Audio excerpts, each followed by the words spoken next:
This is a video about the most difficult aspect of maintaining a collection, and that's how to catalog and keep the old labels and the history that go with it. So I use an Access database, created it myself. I started in Paradox. I've used various other platforms like Microsoft, Excel, but the latest, easiest one that comes with Microsoft Office is Access. It has a number of fields. It has you can put in whatever you wish. I've got localities broken down. I list type localities, collections. I have a written description.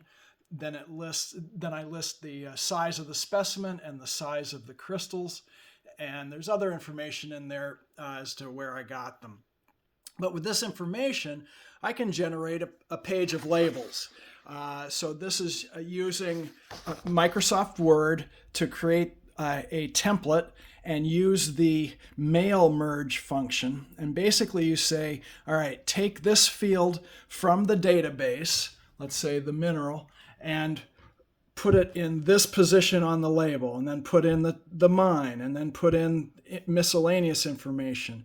And if there's collection information, it'll put that in.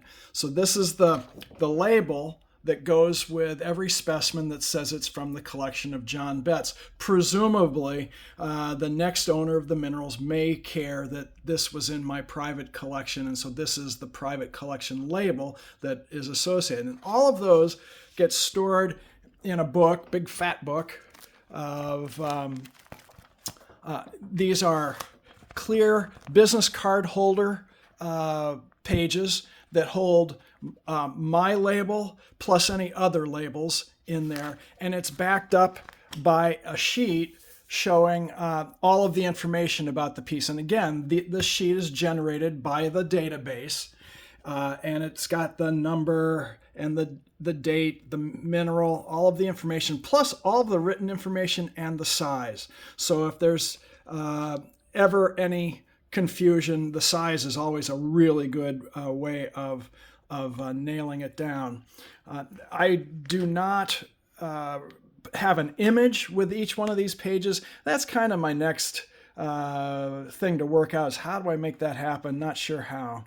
But here's the list of the historic pages, and some of the pages may have an historic label. Here's a gauge piece that came from Washington Roebling, and in some instances, let's go back here. There may be a larger label that will not fit in this pocket, and in those instances, there's a small piece of paper behind here, and it says, see separate large format documentation stored in the large pocket at the front. And so with that information, let me just put this back so it doesn't get confused. With that information, at the front of the book is a pocket with lots of other labels. Here is, in fact, the label that I just looked at, and on the back is an item number that coincides with the item number on my label. And so all of the large labels or the solid labels that won't fit in the small pocket are here. In some instances, for example, this is the cover of Rocks and Minerals magazine, and that specimen is in my collection. And so I've got a sample of the cover.